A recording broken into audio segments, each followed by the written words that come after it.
Leads Marathi मित्रमंडळ यांचे विद्यमाने श्रीमद भगवद्गीता निरूपण अहिल्यानगरी निवासी परमपूज्य स्वामी श्री रामकृष्ण क्षीरसागर स्वामी महाराज यांचे कृपेने आपण आता निरूपणास प्रारंभ करूया. ब्रह्मानंदम परमसुखदम केवलम ज्ञानमूर्तिम द्वन्द्वातीतं गगनसदृशं तत्त्वमस्यादिलक्ष्यम् एकं नित्यं विमलमचलं सर्वधी साक्षिभूतं भावातीतं त्रिगुणरहितं सद्गुरुं तन्नमामि. गुरुर्ब्रह्मा गुरुर्विष्णु गुरुर्देवो महेश्वरः गुरुर्साक्षात् परब्रह्म तस्मै श्री गुरुवे नमः. गुरुवे नमः. गुरुवे नमः. वसुदेवसुतं देवं कंसचाणूरमर्दनं देवकी परमानन्दं कृष्णं वन्दे जगद्गुरुं. श्रीकृष्णं वन्दे जगद्गुरुं. आपण भजन म्हणूया. श्री कृष्ण गोविंद हरे मुरारे हे नाथ नारायण वासुदेव. श्री कृष्ण गोविंद हरे मुरारे हे नाथ नारायण वासुदेव. श्री कृष्ण गोविंद हरे मुरारे हे नाथ नारायण वासुदेव. श्री कृष्ण गोविंद हरे मुरारे हे नाथ नारायण वासुदेव. श्री कृष्ण गोविंद हरे मुरारे हे नाथ नारायण वासुदेव. बोलो श्री कृष्ण भगवान की जय. श्रीमद भगवद्गीता अध्याय 15 श्लोक 12, 13 आणि 14 आपण आज बघणार आहोत. आपण आता थोडं हळूहळू पुढे चाललेलो आहोत. आज आपण ज्ञानाबद्दल जास्त बघणार आहोत आणि आत्मज्ञानही बघणार आहोत आणि देह ज्ञान सुद्धा बघणार आहोत. त्यासाठी आपण सर्वांना सुरुवातीला साष्टांग नमस्कार. आता परमेश्वराचा तेजाचा महिमा 12व्या श्लोकामध्ये सांगितलेला आहे. मी श्लोक वाचतो पूर्ण. यदादित्यगतं तेजो जगद्भासयतेऽखिलं यश्चन्द्रमसि यच्चाग्नौ तत्तेजो विद्धि मामकम्. मी आता एक एक चरण म्हणून दाखवतो आपल्याला. आपण माझ्या मागे म्हणावं. यदादित्यगतं तेजो. म्हणा. यदादित्यगतं तेजो जगद्भासयतेऽखिलं जगद्भासयतेऽखिलं यश्चन्द्रमसि यच्चाग्नौ यश्चन्द्रमसि यच्चाग्नौ तत्तेजो विद्धि मामकम्. तेजो विद्धि मामकम्. मी पूर्ण श्लोक पुन्हा एकदा म्हणतो. यदादित्यगतं तेजो जगद्भासयतेऽखिलम् यश्चन्द्रमसि यच्चाग्नौ तत्तेजो विद्धि मामकम्. आता सरळ अर्थ, सूर्याचं जे तेज आहे ते तेज सर्व जगाला प्रकाशित करते. तसेच जे चंद्रात आहे, जे तेज अग्नीत आहे, ते सर्व माझंच तेज आहे असे तू जाण, असे तू समजावून घे, असं भगवंत अर्जुनाला म्हणजेच आपल्याला सांगतायत. या श्लोकात सूर्य, चंद्र, अग्नी, तेज व माझे म्हणजे भगवान श्रीकृष्णांचे असा उल्लेख आहे. 15व्या अध्यायातील मागील श्लोकात आपण बघितले, काय बघितलं आपण?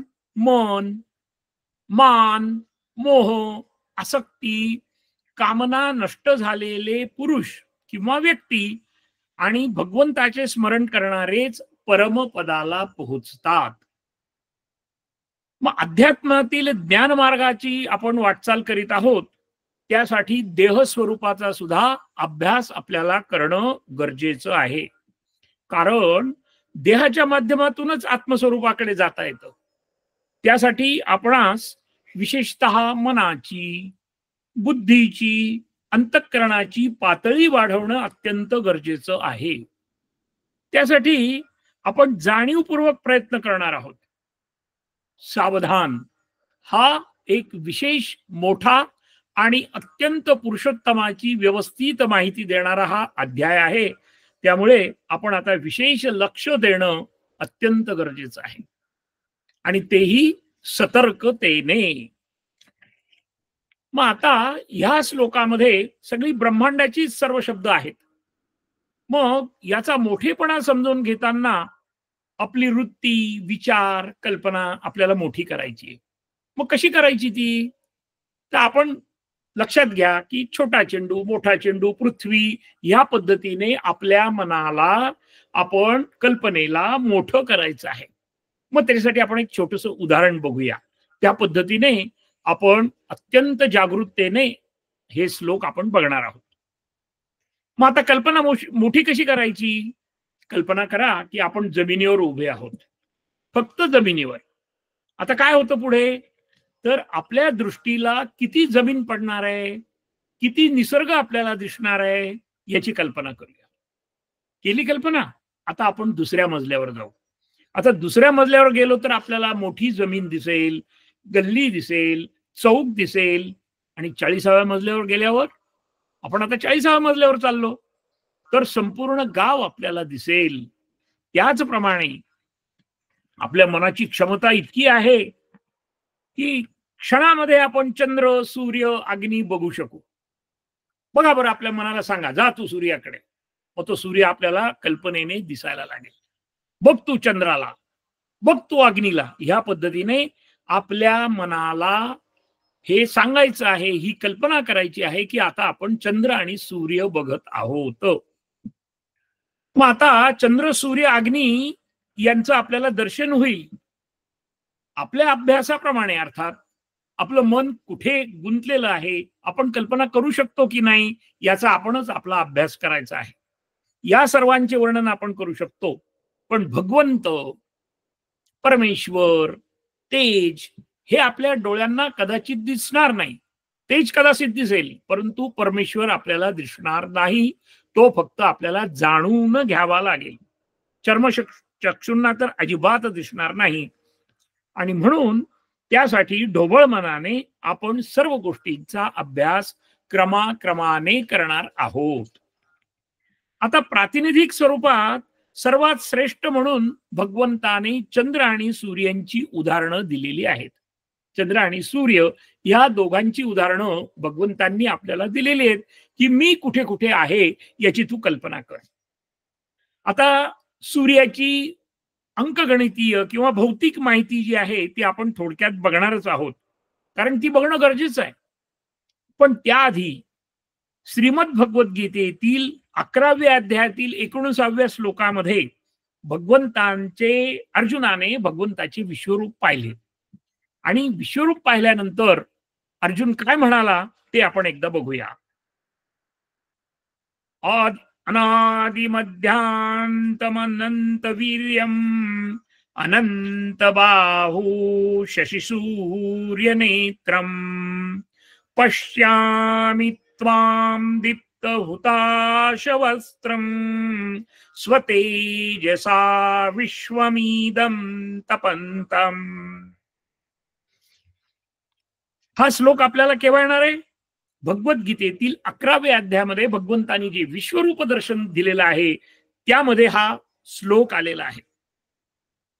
भगवंत सांगतात, आदी मध्य अंतरहित अनंत शक्तीचा अनंत भुजांचा चंद्र सूर्य हेच ज्याचे डोळे आहेत. आपण सूर्य बघितला, आता आपण अजून व्यवस्थितरित्या भगवंताचं स्वरूप बघत आहोत. तसेच प्रज्वलित अग्नी हे ज्याचे मुख असा तू या विश्वाला आपल्या तेजाने तापवीत आहेत. ह्या पद्धतीने अर्जुनाने वर्णन केलेलं आहे. त्यासाठीच आपण चर्मचक्षु म्हणजे कातड्यांच्या डोळ्यापेक्षा ज्ञानचक्षुनेच आपल्याला हे दिव्य रूप आपल्याला जाणून घ्यायचं आहे. आता जाणून घ्यायचं आहे तर आपण जेवढं मायक्रो लेवलला जाऊ तेवढं आपल्याला छान समजेल, आपल्या लक्षात येईल, आपण कल्पना करू शकू.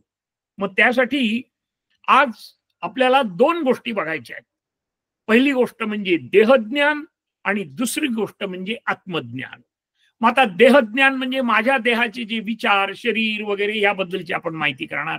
त्यासाठी ते ज्ञान वाढवण्यासाठी काही प्रयोग किंवा काही गोष्टी आपल्याला करायच्या आहेत, त्या पण मी आपणाला सांगणार आहे. पण त्यासाठी सुरुवातीला आपण आत्मज्ञान म्हणजे सूर्याची अंकगणितीय माहिती आपण धावत्या स्वरूपामध्ये घेणार आहोत. सूर्य हा तारा आहे. सूर्याचा व्यास सुमारे 14 लाख किलोमीटर आहे. तो पृथ्वीपेक्षा 109 पट मोठा आहे. पृथ्वीपासून सुमारे 15,000 किलोमीटर पर्यंत तो दूर आहे. सूर्याचं तापमान हे 5,500 डिग्री सेल्सिअस आणि वय सुमारे 640 करोड वर्ष आहे. सूर्य हायड्रोजन आणि हिलियम या 2 वायूंनी बनलेला आहे. हे 2 ॲटम एकमेकात जेव्हा संयुक्त पावतात तेव्हा न्यूक्लिअर स्फोट होतो आणि त्यामुळे मोठी ऊर्जा निर्माण होते. आणि सूर्यामुळेच, आता ही झाली भौतिक माहिती, आणि ह्या सूर्यामुळेच आपलं जीवन आहे. वनस्पती, शुद्ध वारा, व्हिटॅमिन डी आहे, उष्णता आहे, प्रकाश आहे, असे अनेक फायदे आणि हा सूर्याचे आपल्याला माहिती आहे. परंतु ज्यावेळेस आपण अत्यंत सविस्तर असा अभ्यास करतो त्यावेळेस ही ओझरती माहिती असणं आपल्याला गरजेचं आहे. त्यानंतर आपण आता चंद्राकडे बघूया. चंद्राचा व्यास किती आहे? 3,475 किलोमीटर. चंद्राचे रात्रीचे तापमान उणे 173 डिग्री सेल्सिअस आणि दिवसाचे 127 डिग्री अधिक 127 डिग्री आहे. चंद्रावर हवामान विरळ असल्याने चंद्राचे आकाश काळे दिसते. पृथ्वीचे कसे दिसते? निळे दिसते. समुद्राच्या लाटा चंद्राच्या गुरुत्वाकर्षणानेच येतात आणि चंद्र हा मनाचा कारक आहे. काही वनस्पतींचे पोषण हे चंद्रामुळे होते. चंद्र हा परप्रकाशित आहे. ही झाली भौतिक माहिती. आणि यानंतर आपण बघणार आहोत अग्नीची माहिती. मग अग्नी काय आहे तर या संदर्भामध्ये विष्णू पुराणामध्ये सविस्तर माहिती आपल्याला दिलेली आहे. आता आयुर्वेदानुसार हा पुढच्या श्लोकामध्ये सुद्धा येणार आहे. परंतु वैश्वानर यामध्ये अहम वैश्वानरो भूत्वा हे म्हटलेलं आहे पुढे. तर त्याचा जो अग्नी म्हणून आपण परत इथे या ठिकाणी उल्लेख करणार आहोत, हा वैश्वानर समाग्नी, मंदाग्नी, तीक्ष्णाग्नी, विषमाग्नी. आणि आपल्याला माहिती आहे की अग्नीच्या साक्षीने आपल्या सनातन धर्मामध्ये लग्न करण्याची पद्धत आहे, प्रथा आहे, नियम आहे. त्यामध्ये 7 धाराग्नी आहेत बरं का. म्हणजे अग्नी कुठे कुठे आहे की जेणेकरून आपलं शरीर चालतंय, तर त्याच्यामध्ये आहे रसाग्नी, रक्ताग्नी, मासाग्नी, मेदाग्नी, अस्ताग्नी, मज्जाग्नी आणि शुक्राग्नी. हे जे सप्तधातू आहेत त्या सप्तधातूमध्ये जोपर्यंत अग्नी आहे तोपर्यंतच आपलं शरीर आहे आणि त्यामुळे त्या अग्नीची म्हणजे आपल्या शरीराची आपल्या आपल्या देहयुक्त शरीराची चलन वलन चालू आहे. अजून किती प्रकारचे अग्नी आहेत? तर वडवा अग्नी आहे. आपण जेवताना जो अन्न पोटात घेतो त्यावेळेसचा जो जठराग्नी आहे, होम आपण करतो त्यावेळेसचा एक अग्नी आहे, त्यानंतर यज्ञाचा अग्नी आहे आणि अंत्यविधीचा सुद्धा अग्नी आहे. प्रत्येकाची नावं वेगवेगळी आहेत, आपण त्या खोलामध्ये जाणार नाही. मग आता ह्या अग्नीचं तत्व काय आहे? ह्या अग्नीचं तत्व असं आहे, उष्मा, शक्ती, ऊर्जा, ताप आणि प्रकाश हे तत्व अग्नीचे आहेत. आता मंडक उपनिषदामध्ये खंड क्रमांक 4 मध्ये अग्नीचे अजून 3 वेगळे, हेच मी जे सांगितले तेच प्रकार सांगितलेले आहेत. ते म्हणजे जठराग्नी, 5 भूताग्नी राहिले होते ते मी सांगितले आपल्याला. म्हणजे काय? पृथ्वी, आप, तेज, वायू, आकाश यांच्यामध्ये असलेला अग्नी तो 5 भूताग्नी आणि 7 धातूंच्या मध्ये असलेला अग्नी. आता आपण जाणार आहोत, अग्नीबद्दल थोडीशी माहिती घेतली आपण. आता आपण तेजाकडे जाणार आहोत. आता तेज म्हणजे प्रकाश, तेज म्हणजे एनर्जी, तेज म्हणजे अग्नी सुद्धा आपण म्हणू शकतो. मग ते आता काय आहे? मग श्रीमद भगवद्गीतेच्या 11व्या अध्यायातील 12व्या श्लोकामध्ये भगवंताच्या तेजाचा उल्लेख आहे. सूर्याची क्षमता बघितली आपण, पण त्याच्यापेक्षाही कैक पटीने भगवंताची शक्ती आहे, भगवंताचं तेज आहे. ते कशा पद्धतीने आहे ते आपण बघूया. दिवी सूर्य सहस्रस्य भवेद्युगपत् तुझा यदि भाससदृशी साद्यात् भासस्तस्य महात्मनः. आकाशात 1000 सूर्य एकदम उगवले असता जो प्रकाश पडेल तोही त्या विश्वरूप परमात्म्याच्या प्रकाशा इतका कदाचित होईल. कदाचित का? की त्यापेक्षाही खूप मोठा तेजोमय भगवंत आहे. सर्व विजा एकत्र केल्या, तसेच प्रलय कालाच्या अग्नीची सर्व साहित्य एकत्र केले तर त्याच्याही 10 पट विश्वरूपी भगवंताच्या तेजाची अत्यंत थोडीशी बरोबरी होईल इतका हा तेजपुंज भगवंत आहे. आता आपण काय बघितलं? आत्मज्ञान बघितलं. आता देहज्ञानाकडे आपण बघूया. सुरुवातीला आपण बघितलं की आपल्या मनाला कल्पना कशा करायच्या आहेत ह्या आपण सगळ्या बघितल्या. आता आपण देहज्ञानाबद्दल चौकशी करणार आहोत, त्याची माहिती घेणार आहोत. आता परमेश्वराचे काही गुण, काही शक्ती आपण जाणून घेणार आहोत. पण त्याआधी आपल्या मनाचा निग्रह कसा करावा संपूर्ण जीवनामध्ये, पण विशेषतः भगवंताचं दर्शन घेण्यासाठी पूर्वतयारी काय करावी, त्यासाठी परमेश्वर आपणाला सुलभ समजेल आणि भगवंताची आपणाला जाणीव होईल. ही कशी होईल यासाठी काही छोटीशी नियमावली आहे, मी अगदी धावत्या आढाव्यामध्ये ती घेतो. आपण नैतिकतेचे जीवन जगले पाहिजे. अनावश्यक वादविवादामध्ये मनानी लक्ष देता कामा नये. आपली आवड ही तीव्र नसावी. तीव्र आवड निवड असेल तर भगवंत दिसणार नाही. बाकी षड्रिपू आपल्याला माहिती आहेत, काम, क्रोध, मद, मत्सर यामध्ये जास्त वाहून न जायचं नाहीये. आणि श्रेयस आपण मागे बघितलं की श्रेयस आणि प्रेयस, तर श्रेयस वस्तू कोणत्या आहेत त्याचा योग्य आणि मर्यादित वस्तूसाठीच आपलं जीवन आपल्याला घालवायचं आहे, त्याच्यासाठीच आपल्याला प्रयत्न करायचा आहे. त्यानंतर कडक उपवास, कडक मौन इत्यादी मार्गाने शरीराला क्लेश द्यावा अशी अपेक्षा भगवंतांची नाही. आणि सहज सोपे वैकल्य व्रत आपण करावी, जे आपल्या शरीराला आपल्या जबाबदारीला भासतील रुजतील याप्रमाणे. त्यानंतर सगळ्यात महत्वाचं, स्वतःला आपण फार मोठे, अहंभावी, हुशार, धार्मिक, असं काही समजायची गरज नाही. अत्यंत साधेपणाने आपण आपलं जीवन घालवलं की परमेश्वर आपल्याला दिसतो बरं. मग आता निगेटिव्ह विचार करून उगीच विकल्प मनामध्ये निर्माण करायचे नाही, कारण हा मन जे आहे ह्या मनाला त्याच्याशिवाय होणारही नाही, परंतु त्याला आपण अत्यंत सावध रीतीने त्याच्याशी आपल्याला व्यवस्थितरित्या वागायचं आहे. त्यानंतर स्वतःला कधीही पापी समजायचं नाही. आपणच आपला अभ्यास करायचा आहे. आत्मज्ञान आहे त्यामध्ये चुकून किंवा जाणीवपूर्वक केलेल्या पापांचे प्रायश्चित्त घेणे, पश्चाताप करणे, त्यानंतर पुन्हा पाप घडणार नाही अशी शक्ती देण्याबद्दल आपण परमेश्वराला विनंती करायची. आपण आता शुद्ध होत चाललो हळूहळू. त्यानंतर सर्वात महत्वाचं, स्वतःचा स्वतःवर विश्वास ठेवून गुरूंच्या कृपेने, मार्गदर्शनाने आत्मज्ञान मिळवावे. या गोष्टी काटेकोरपणे जर आपण पाळल्या, त्याच्यासाठी परत अजून एक नियम आहे की पूर्ण श्रद्धा, एकनिष्ठता आणि आस्तिकपणानेच परमेश्वर जाणता येईल, अन्यथा जाणता येणार नाही. मग आता मागे आपण बघितलं सूर्याचं व चंद्राचं तेज हे सुद्धा भगवंताचंच तेज आहे. मग आता भगवंत कसं आहे, कोठे आहे, त्याच्या अस्तित्वाचा अनुभव आपल्याला घ्यायचा बरं का. सावधान, सगळेजण लक्ष द्या.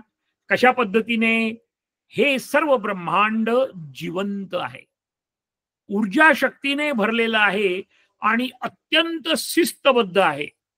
आपण उत्तरायण, दक्षिणायन, सूर्याची वेळ, उगवण्याची वेळ, इतका तो शिस्तबद्ध हे निसर्ग आहे आणि ते चैतन्यमय आहे. सर्वात महत्वाचं, परमेश्वर आपल्या बरोबर 24 तास बरोबर आहे. काय पुरावा? मग त्याच्यासाठी पाप करताना किंवा खोटं बोलताना, पाप करताना किंवा खोटं बोलताना आपल्याला वाईट वाटतं बरं का. आपल्या अंतर्मनामध्ये थोडंसं दुःख होतं. आपण चेहऱ्यावर दाखवतो का नाही हा भाग वेगळा आहे, पण ते जे दुःख होतं त्याचं कारण भगवंत म्हणतो मी आहे, त्यामुळे हे तू चुकीचं करतो आहेस. त्यानंतर भगवंताची शक्ती अगाध आहे. ब्रह्मांडातील गणितीय समीकरणे अत्यंत अचूक असतात, हे विसरता कामा नये. भगवंताचं तेज, ज्ञान, शक्ती कधीही मोजता येत नाही. ती अनंत आहे, तो अनाकलनीय आहे. अजून कसा आहे परमेश्वर? परमेश्वर दयाळू, पवित्र, प्रामाणिक, सर्वशक्तिमान, विश्वासू, निर्माणकर्ता, पालनकर्ता, नष्टकर्ता आहे आणि ह्या सर्व जगामध्ये तो कणाकणात व्यापलेला आहे. मग आता केव्हा समजतो भगवंत? तर केवळ सत्संग आणि सद्गुरूंच्या कृपेनेच आपल्याला परमेश्वर समजतो, जाणून घेता येतो. आता यानंतर आपण पुढचा जो 13वा श्लोक बघणार आहोत तो असा की भगवंत पृथ्वी रूपाने संपूर्ण जगताला धारण करतो. त्याचा मदितार्थ मी अगोदर सांगतोय आपल्याला. आणि चंद्र रूपाने वनस्पतींचे पोषण करतो व सर्व प्राणी मात्रांचे पोषण करतो. आपण आता श्लोक घेऊया. गामाविश्य च भूतानि धारयाम्यहमोजसा पुष्णामि चौषधिः सर्वा सोमो भूत्वा रसात्मकः. गामाविश्य च भूतानि, आपण म्हणा गामाविश्य च भूतानि धारयाम्यहमोजसा धारयाम्यहमोजसा पुष्णामि चौषधिः सर्वा पुष्णामि चौषधिः सर्वा सोमो भूत्वा रसात्मकः सोमो भूत्वा रसात्मकः. पूर्ण श्लोक पुन्हा एकदा. गामाविश्य च भूतानि धारयाम्यहमोजसा पुष्णामि चौषधिः सर्वास् सोमो भूत्वा रसात्मकः. आता आपण पृथ्वीबद्दल थोडीशी माहिती घेऊया बरं का. पृथ्वीची शक्ती, भूते, अमृतमय, चंद्र, वनस्पती या शब्दांची माहिती आपण थोडक्यात बघणार आहोत. पुन्हा मी तेच सांगतो की आत्मतत्व आणि देहतत्व. आता आपण आत्मतत्व म्हणजे पृथ्वीबद्दलची जी माहिती घेतो आहोत त्यासाठी पृथ्वीचा व्यास अगदी थोडक्यात घेतो मी. पृथ्वीचा व्यास सुमारे 12,742 किलोमीटर आहे. पृथ्वी सुमारे 1,07,000 किलोमीटर प्रत्येक तासाला म्हणजे 30 किलोमीटर एका सेकंदाला सूर्याभोवती फिरते आणि त्याच वेळेस स्वतःभोवती 1600 किलोमीटर पर तासाला आणि 460 मीटर प्रत्येक सेकंदाला पृथ्वी स्वतःभोवती फिरत असते. बाकी 24 तासामध्ये ती स्वतःभोवती फिरते, एक चक्कर पूर्ण करते हे आपल्याला माहिती आहे. पृथ्वीच्या पृष्ठभागावर 71% पाणी आहे आणि 29% जमीन आहे. अशा प्रकारे पृष्ठभागावर पृथ्वी जागा व्यापते आणि पृथ्वीचा विकास सुमारे 380 कोटी वर्षापासून सुरू झालेला आहे. आता ही माहिती आपण घेतली, पण सगळ्यात महत्वाचं एक लक्षात ठेवायचंय की ज्वारी ही भगवंताने निर्माण केली, म्हणजे सगळं अन्नधान्य केलं. आपण उदाहरण ज्वारीचं घेतो आहोत की मूळ ज्वारी जी भगवंताने निर्माण केली आहे आणि त्यामुळे ती जमिनीत पेरली की हजारो दाणे आपल्याला मिळतात. आजकालच्या कितीही नवीन संशोधनामध्ये आपल्याला जमिनीवर दाणे तयार करता आलेले नाहीत. प्रयोगशाळेमध्ये जे दाणे होतात, ज्वारीचे दाणे उदाहरण म्हणून, तर त्यासाठी सुद्धा मूळ जे भगवंतानी निर्माण केलेलं आहे ते ज्वारीचे दाणे अगोदर घ्यावे लागतात, मग प्रयोगशाळेमध्ये तशी ज्वारी आपल्याला तयार करता येते. तात्पर्य हे सर्व करता करविता परमेश्वर आहे याची जाणीव आपण ठेवली पाहिजे.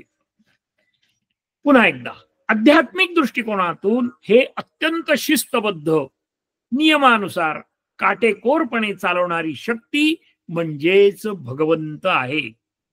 ब्रह्मांडातील प्रत्येक कणात ही ऊर्जा, शक्ती, ताकद आहे याची आपण जाणीव करून घेतली पाहिजे.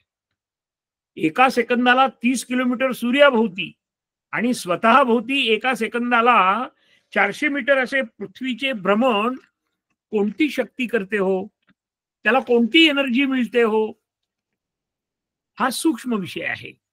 मग ही शक्ती चुंबकीय, सौर, विद्युत लहरी इत्यादी अनेक प्रकारांनी कार्यरत आहे.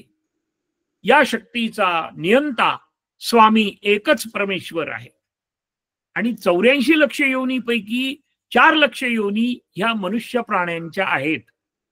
त्यातूनच करोडो प्रकारचे जन्म ह्या पृथ्वीवर झालेले आहेत.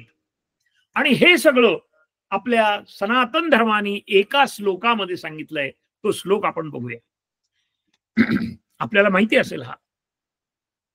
ओम पूर्णमदः पूर्णमिदं पूर्णात् पूर्णदमुच्यते पूर्णस्य पूर्णमादाय पूर्णमेवावशिष्यते.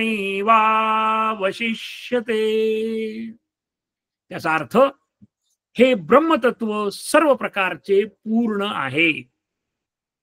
हे विश्वही पूर्ण आहे कारण या पूर्णातूनच हे पूर्ण उत्पन्न झालेले आहे. पूर्ण ब्रह्मातील पूर्ण घेऊनच ही पूर्ण सृष्टी तयार केली आहे. पूर्णातून पूर्ण काढून घेतल्यावर पूर्णच शिल्लक राहते.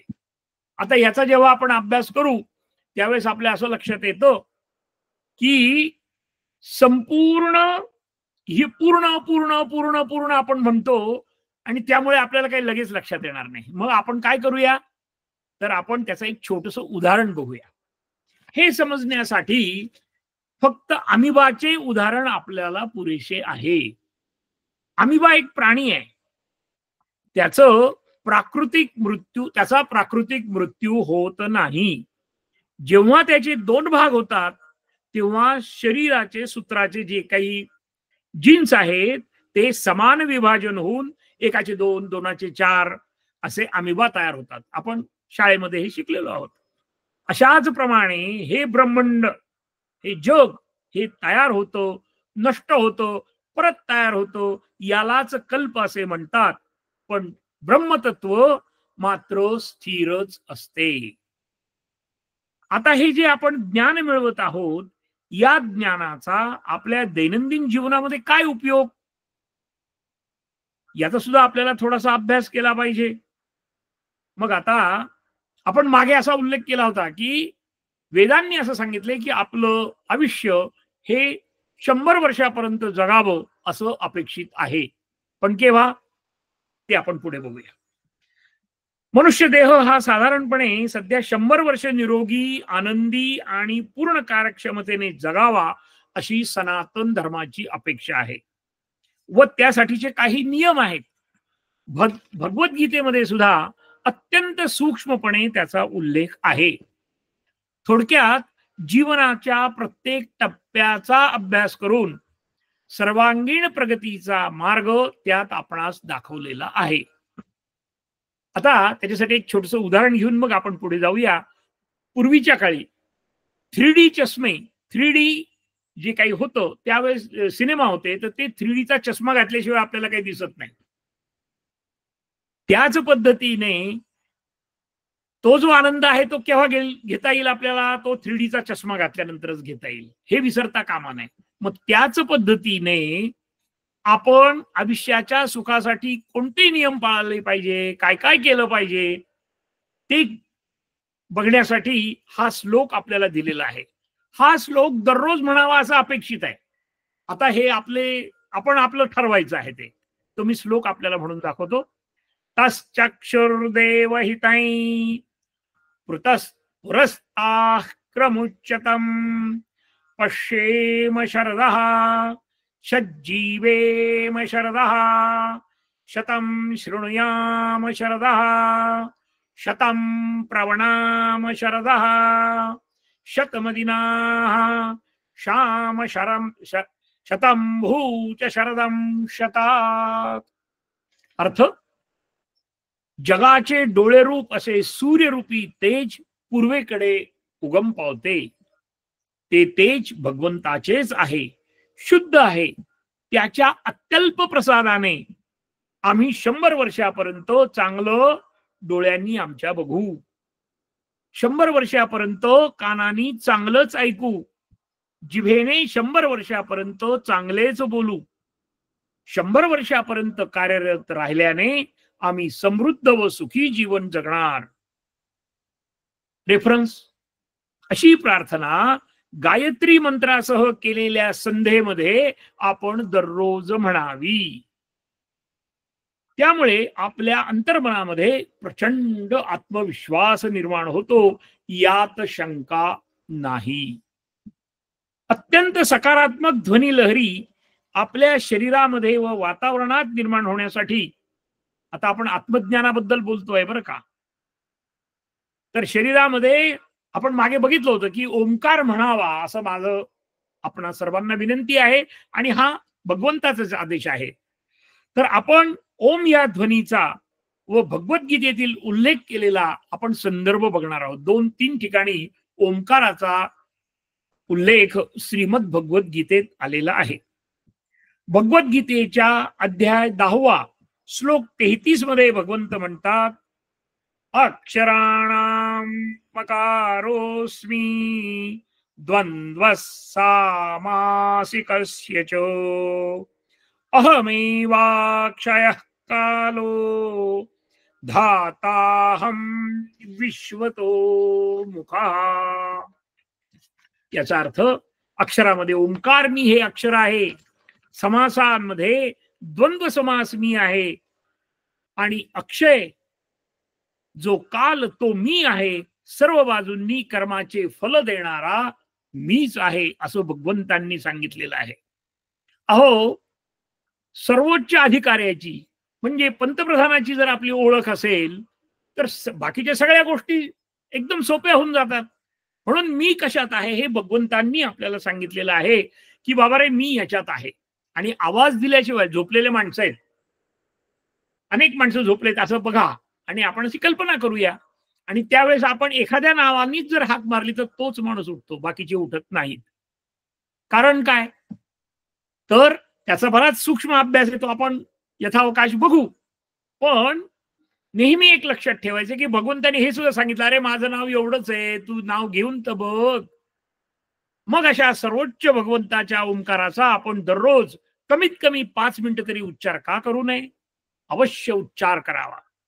चांगली गोष्ट नुसती माहीत असून काही उपयोग नाही. मग नाहीतर मग आपण म्हणतो नळी फुंकिली सोनारे इकडून तिकडे गेले वारे, त्याचा काही उपयोग नाही. आपण प्रत्यक्ष अनुभव घेतलाच पाहिजे. आपल्या समोर साखर ठेवली आणि सांगितलं खूप छान आहे, पांढरी आहे, गोड आहे, तुम्ही बघा. आणि ती जर आपण साखर आपल्या तोंडात जोपर्यंत घालत नाही तोपर्यंत आपल्याला तिची गोडी समजणार नाही, यामध्ये शंका नाही. म्हणून ओंकाराचा जप केल्यानंतर हा गीता यज्ञ पूर्ण होईपर्यंत आपण आपलं शरीर मन बुद्धी यात आमूलाग्र बदल निश्चितपणे होईल व आपण वैयक्तिकरित्या प्रभूच्या कृपेस प्राप्त होऊ, यात शंका नाही. मग आता ओंकार जप कसा करावा याचा आपण धावतं आपल्याला सगळ्यांना माहिती आहे, परंतु हे इथे सांगणं क्रमप्राप्त आहे म्हणून मी सांगतो. शक्यतो शांत व्यवस्थित सोयीची जागा निवडावी, आपणास योग्य अशी वेळ निवडावी, शक्यतो जमिनीवर मांडी घालून बसावं, पाठ मान सरळ असावी, पोटात कमीत कमी अन्न असावं, मन विचलित करणारे किंवा अन्न विचार मनात आले तर त्यांना प्रेमाने आपण सांगायचं की जरा नंतर या, आमचा ओंकार चालू आहे. डोळे मिटून दीर्घ श्वास घेऊन आपण असंच ऐकू जाईल अशा आवाजामध्ये ओंकाराचा उच्चार करावा. ओंकाराच्या कंपनाने माझ्यात अमूलाग्र बदल होतील या विचाराने मन आणि बुद्धी भारावून ठेवावे. मांडुक्य उपनिषदाच्या संदर्भानुसार संपूर्ण जगाची तीक्ष्ण शक्ती ओंकारात आहे. मेंदूची कार्यक्षमता, मनाचे आरोग्य, शारीरिक स्थिरता, एकाग्रता वाढवण्याचा राजमार्ग म्हणजे ओंकाराचं पठण, मनन आणि चिंतन आहे. सृष्टीच्या प्रारंभी ओंकार ध्वनी निर्माण होऊनच सुरुवात झाली. या सर्व मंत्रांचा हा बीज मंत्र आहे. याचे उच्चारणाने मन व शरीर तणावरहित होते. हे आत्म्याच्या जाणीवेसाठी सहाय्यकारी आहे. आपण आत्मतत्वासाठी आपली ही शरीराची, मनाची, बुद्धीची, मेंदूची सगळी तयारी करतो आहोत बरं. आणि मग सकारात्मक ऊर्जेचा हा मोठा स्रोत आहे म्हणून ओंकार अवश्य म्हणावा. आता अध्याय 17 मधील श्लोक 23 आणि 24 मध्ये ओंकाराचे महत्व विशेषत्वाने दिले आहे. याचा अनुभव आपल्याला पूर्ण घ्यायचाच असल्याने आपण सर्वांनी ओंकाराचा जप कमीत कमी 5 मिनिटं सुरू करून हळूहळू तो आपल्या क्षमतेप्रमाणे वाढवावा. आणि चाणाक्षपणा हा खूप महत्वाचा आहे, सावधपणा हा खूप महत्वाचा आहे. आपल्याला जसं जमेल, जसं पचेल, जसं रुचेल त्या पद्धतीनेच आपण ओंकाराचा जप करायचा, मात्र करायचा. त्यामध्ये अजिबात कॉम्प्रोमाइज करायचं नाही. आता आपण पुढच्या श्लोकाकडे बघूया. मी स्वतःच सर्व सृष्टीतील 84 लक्ष प्राणी मात्रांचे अन्न योग्य प्रकारे पचवतो व त्याचे जीवन सुखकर करतो असे भगवंत आपल्याला 14व्या श्लोकामध्ये सांगत आहेत बरं. आता श्लोक काय आहे? श्लोक बघूया आपण.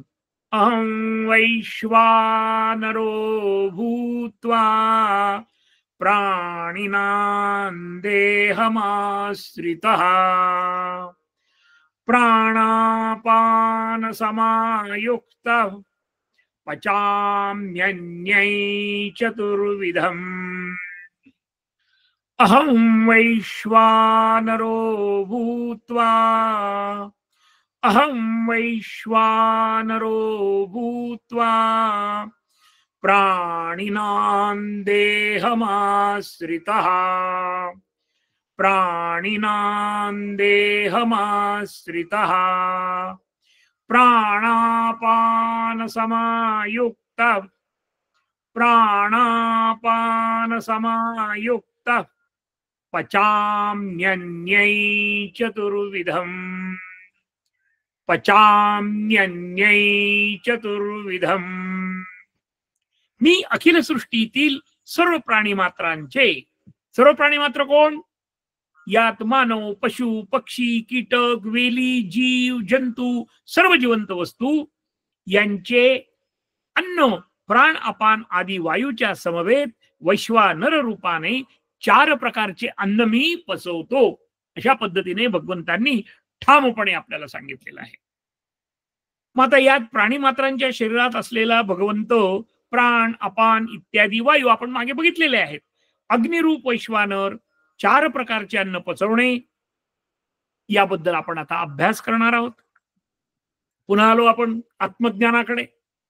सर्व प्राणी मात्रात असलेला भगवंत कसा ओळखावा? अगदी सोपा आहे. ते कसा ओळखावा? तर आपल्या आई वडिलांचा अभ्यास करावा. बरं, त्यांनी आपल्यासाठी काय केलेलं आहे, काय नाही, त्या पद्धतीने एकदा त्यांची माया बघावी, त्यांचं प्रेम बघावं. जगताला प्रत्येक माणूस दयाळू, कनवाळू, प्रेमळ हा असतोच, फक्त आपली दृष्टी तशी पाहिजे. मग आता सिंह दयाळू असतो का हो? अहो काय म्हणतायत, सिंह कुठे दयाळू असतो का? असतो, काही क्षण तरी असतो तो. त्याचे बछडे जेव्हा त्याची शेपूट ओढतात, अंगावर उड्या मारतात, कान ओढतात, पण तो काही करत नाही.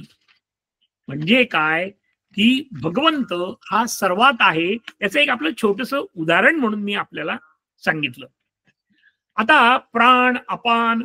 प्राण म्हणजे सनातन धर्माप्रमाणे, योगदर्शन, आयुर्वेदाप्रमाणे प्राण म्हणजे जीवन, किंवा सूर्यापासून निर्माण होऊन संपूर्ण ब्रह्मांडात जो शक्ती रूपाने आहे त्याला प्राण असं म्हणतात. दुसरी एक भाषा अशी आहे की प्राण म्हणजे हवा, ज्यांनी संपूर्ण मनुष्य जिवंत राहतो, ज्यांनी मनुष्य जिवंत राहतो. आत्मा अमर आहे, आपण हे बघितलेलं आहे आणि पुढे अजून व्यवस्थित बघणार आहोत. आत्मा परमात्म्याचा अंश आहे. पावसाच्या पाण्यामार्फत हा आत्मा जमिनीवर येतो. आता लक्ष द्या, अत्यंत महत्वाचं आहे. पेरलेल्या अन्नातून तो प्राणी मात्रांच्या शरीरामध्ये जातो.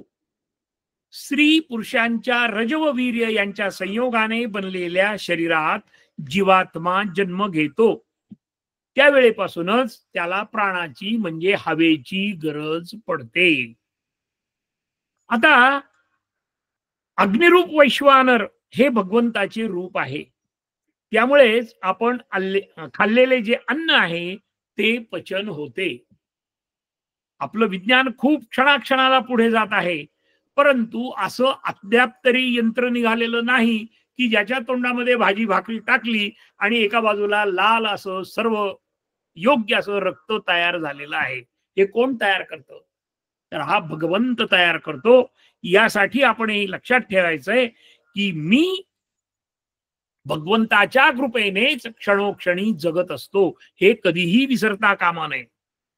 आता थोडी टेक्निकल माहिती आपल्याला माहिती आहे की जठरामध्ये हायड्रोक्लोरिक ऍसिडच्या रूपाने ते इतकं स्ट्रॉंग असतं की त्यात कठीणातला कठीण पदार्थ सुद्धा विरघळतो, त्याचा द्रव पदार्थ होतो. पण जठरातील आतील भागाचा जो थर आहे तो इतका बलवान असतो की या ऍसिडच्या तीव्रतेचा परिणाम जठरातील आतील भागावर होत नाही. आता त्याच्यात थोडस आपण सूक्ष्मतेने बघूया. आपला अभ्यास करायचा आहे. मग माझा अग्नी कसा आहे आपणच आपल्याला विचारायचं आहे. मग सर्वसाधारणपणे ज्याचे अन्न लवकर पचत नाही त्या अग्नीला मंदाग्नी असे म्हणतात. ज्यांना भूक लागत नाही, पोट जड पडते, पचनक्रिया ह्या लोकांची म्हणजे ज्यांचा मंद अग्नी आहे त्यांनी समजून घ्यायचं की आपला अग्नी हा मंद आहे. दुसरा जो अग्नी आहे तो तीक्ष्ण अग्नी आहे, त्याला ताबडतोब पचते लगेच भूक लागते, पण अंगी मात्र लागत नाही. आपल्याला अभ्यास करायचा आहे ह्या गोष्टीचा.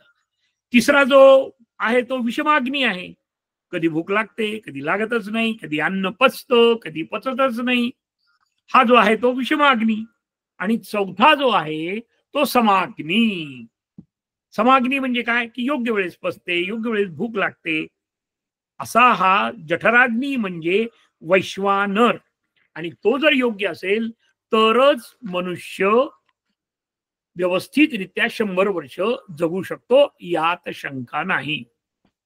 आता अग्नीबद्दल आपण मागे बघितलंय, परंतु उपनिषदातील खंड क्रमांक 4 मध्ये ज्या अग्नीच्या जिव्हा सांगितलेल्या आहेत त्या आपण आता धावत्या बघणार आहोत. काली, कराली, मनोजवा, सुधूम्रवर्णा, विषवरुची, सुलोहिता आणि स्फुलिंगिनी, अशा पद्धतीचे याचे नाव आहेत. त्या आपण म्हणतो की अग्नीला 7 जिव्हा असतात, तर त्या 7 जिव्हा ह्या आयुर्वेद हा अथर्व वेदातून आलेला आहे. त्याची उत्पत्ती ब्रह्मदेवापासून झाली. ब्रह्मा, नंतर दक्ष प्रजापती, नंतर अश्विनी कुमार, देवराज इंद्र, भारद्वाज, आणि त्यानंतर संहिता निर्माण झाल्या. मग त्या संहिता कोणत्या कोणत्या आहेत आपण धावता आढावा घेतोय. याच्यामध्ये चरक संहिता आहे, अष्टांग संहिता आहे, सारंगधर संहिता आहे, काश्यप संहिता आहे. आणि आपल्याला कल्पना असेल की ज्या वेळेस समुद्र मंथन झालं, एका बाजूला राक्षस, एका बाजूला देव, आणि त्यामध्ये जे काही महत्वाचे पदार्थ बाहेर पडले त्याच्यामध्ये धन्वंतरी आहे. आणि धन्वंतरी जर आपण बघितली तर तिच्या एका हातामध्ये अमृत कलश आहे आणि एका हातामध्ये आयुर्वेद आहे. त्याच्यातून सांगण्याचा प्रयत्न हाच आहे की अमृत आणि धन्वंतरी हे एकच आहे. अहो, आपण इतके सामर्थ्यशाली आहोत की सुश्रुत हे 600 वर्षापूर्वी, इसवी सन पूर्व 600 वर्षापूर्वी काशीमध्ये जन्मले, आणि त्यांनी सर्जरी हा विषय आणि त्यामध्ये ते मास्टर होते. अजून सुद्धा जर आरोग्याच्या बाबतीत डॉक्टर्स लोक जे बघतात, तर त्यावेळेस सुद्धा त्या काळातले 150 पेक्षा जास्त हत्यार ऑपरेशनचे आपल्या लोकांनी संशोधन करून ठेवलेले आहे, आणि त्यांची नाव आहे सुश्रुत. त्यांची सुद्धा एक संहिता आहे. मग आता हा जो आपण अभ्यास करतो आहे त्याचं मूळ कारण आपण बघितलं की आपल्याला निरोगी, समाधानी, शांततेने राहायचं आहे. मग आता माणसाचं जीवन सुखी व्हावं म्हणून काय करावं, त्यासाठी भगवंतांनी पुन्हा 6व्या अध्यायामध्ये 17व्या श्लोकामध्ये भगवंत आपल्याला म्हणतात, युक्ताहार विहारस्य युक्तचेष्टस्य कर्मसु युक्त स्वप्नावबोधस्य योगो भवति दुःखः. ज्याचा आहार आणि विहार, कर्माचरण आणि निद्रा आणि जागृती ही यथायोग्य असतात, त्यालाच हा योग दुःखनाशक होतो. स्पेसिफिक सांगितलेलं आहे की आहार. मग आता आहारामध्ये आपण पुढे बघणारच आहोत की सत्व, तम, रज कशा पद्धतीने त्या माणसांना कसा आहार लागतो, कसा आहार तो खातो, केव्हा खातो, वगैरे वगैरे सर्व माहिती आपल्याला या भगवद्गीतेमध्ये आहे. त्याचा आपण यथावकाश अभ्यास करणारच आहोत. तर मग हा आहार आणि विहार, कर्माचरण, निद्रा, या सगळ्या गोष्टी जर आपण यथायोग्य केल्या, जागृत राहून केल्या, तर निश्चितपणे आपलं जीवन जे आहे ते सुखकारक होतो. मग आता अन्न निर्माण करणारा हा भगवंत आहे. तात्पर्य, सर्व प्राणी मात्रांचा रक्षण करता अन्न पचविणारा परमेश्वर श्रेष्ठ आहे, सर्वश्रेष्ठ आहे. आता आपण बघणार आहोत चतुर्विध अन्न कोणते. आता चतुर्विध म्हणजे 4 प्रकारचे अन्न. 4 प्रकारच्या अन्नामध्ये भक्ष्य, भोज्य, लेय व चोष्य असे 4 प्रकारचे अन्न भगवंत पचन करतात. आणि त्या आता भक्ष्य म्हणजे काय याच्याकडे आपण बघूया. तर भक्ष्य म्हणजे चावून खाणे. आता चावून खाणे म्हणजे आपण काय चावून खातो? भाकरी खातो, पोळी खातो, भाजी खातो, जी दातांनी चावली जाते तिला आपण भक्ष्य म्हणतात. आणि भोज्य म्हणजे काय? तर भोज्य म्हणजे पिणे. मग त्याच्यामध्ये आपण दूध पितो, पाणी पितो, ताक पितो. अशा पद्धतीने जे द्रवरूप पदार्थ आपण घेतो त्याला भोज्य अन्न असं म्हटलेलं आहे. त्यानंतरचं तिसरं अन्न कोणतं आहे? लोह्य. लेह्य. लेह्य म्हणजे चाटणे. चटणी, लोणचे इत्यादी आपण चाटण करतो आपल्या जिभेने. लहान मुलाला सुद्धा आपण मधाचं चाटण देतो. जन्मल्याबरोबर मधाचं चाटण द्यावं वगैरे वगैरे बऱ्याच गोष्टी आहेत त्या. आणि चोष्य. चोष्य म्हणजे चोखणे. त्यामध्ये चोखण्याचं उदाहरण काय आहे? आंबा आपण चोखून खातो, ऊस आपण चोखतो. ह्या सर्व अन्नांचा उल्लेख भगवंतांनी 4000 वर्षापूर्वीच केला आहे. हे आपण कधीही विसरता कामा नये. म्हणजे आपली संस्कृती इतकी काटेकोरपणे आपल्याला वागण्यास सांगते, हे कदापिही विसरता कामा नये.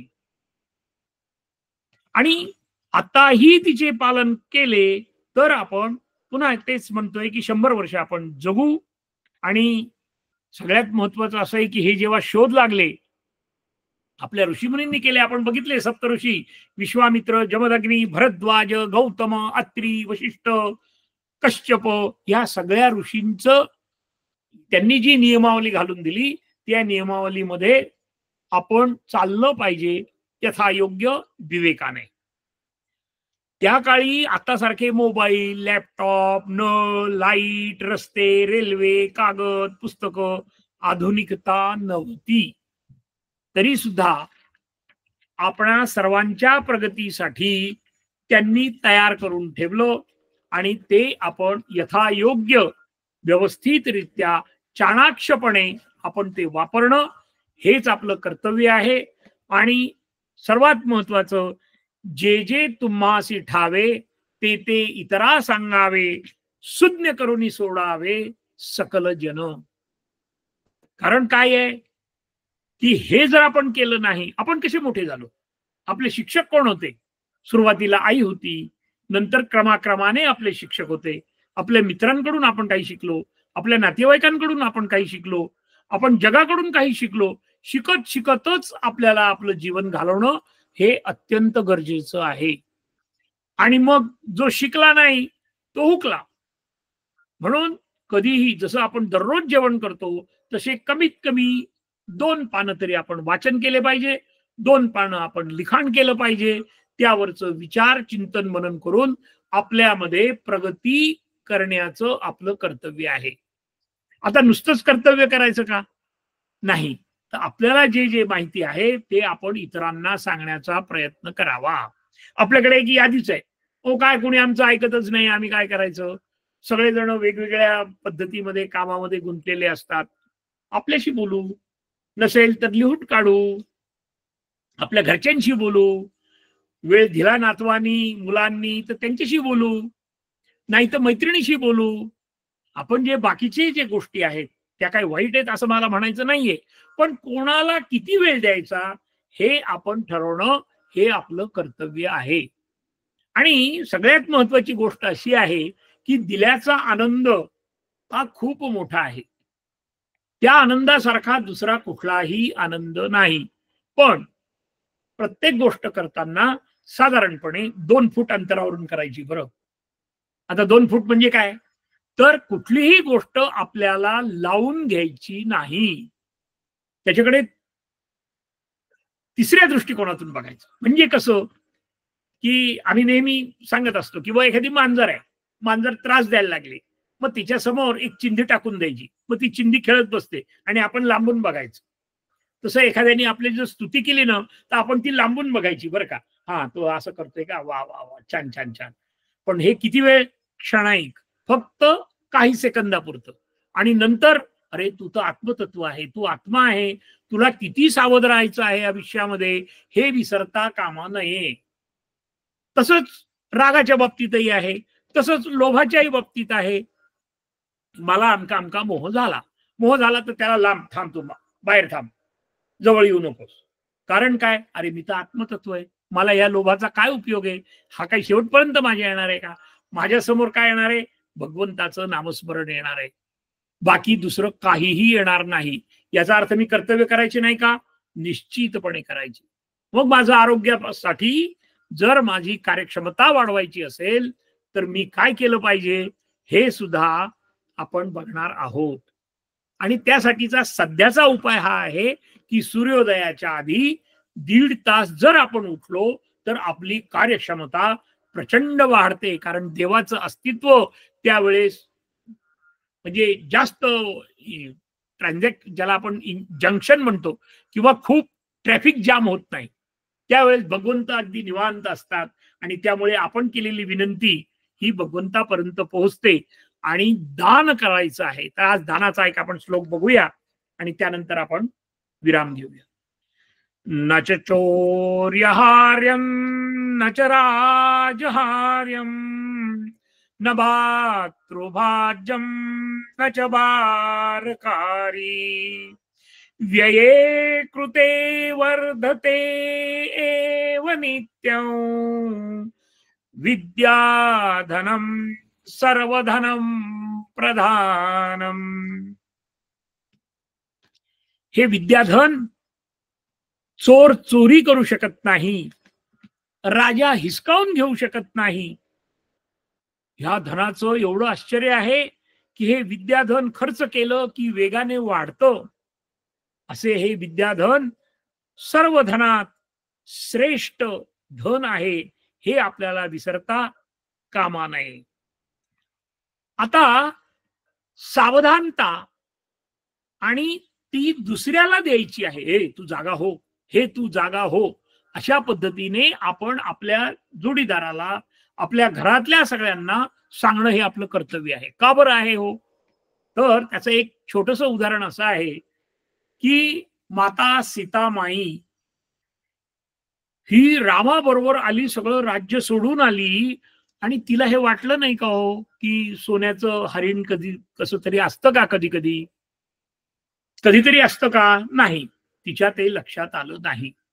मग रामाने सुद्धा तिला सांगितलं नाही की सावधपणे की अगं असं काही नसतं, हे सोन्याचं हरिण नाही, ही काहीतरी माया आहे. झालं, एक क्षण चुकला आणि पुढे रामायण घडलं. त्यामुळे आपल्या जीवनामध्ये नेहमी 20 सेकंद तरी विचार करून कुठली गोष्ट करायची. मग बघा तुम्ही अजून कुठलं उदाहरण आहे तर धर्मराजा हा शेवटपर्यंत सत्य आणि धर्माप्रमाणे वागणारा, परंतु त्याची मती द्यूत खेळत असताना भ्रष्ट झाली आणि तो द्यूतामध्ये हरला आणि संपूर्ण महाभारत घडलं. त्यामुळे अहंकार जेव्हा माणसाला निर्माण होतो किंवा अभिमान जेव्हा निर्माण, मी असा, मी तसा, मी हे केलं, मी ते केलं, मी यशस्वी, अरे बाबा रे, एक क्षण असा आयुष्यामध्ये येऊन जाईल की तुझं जिकडच्या तिकडे होऊन जाईल. म्हणून कधीही गाफील राहून आपण काम करायचं नाही आणि त्यासाठीच आपण ह्या अभ्यास करतो आहे.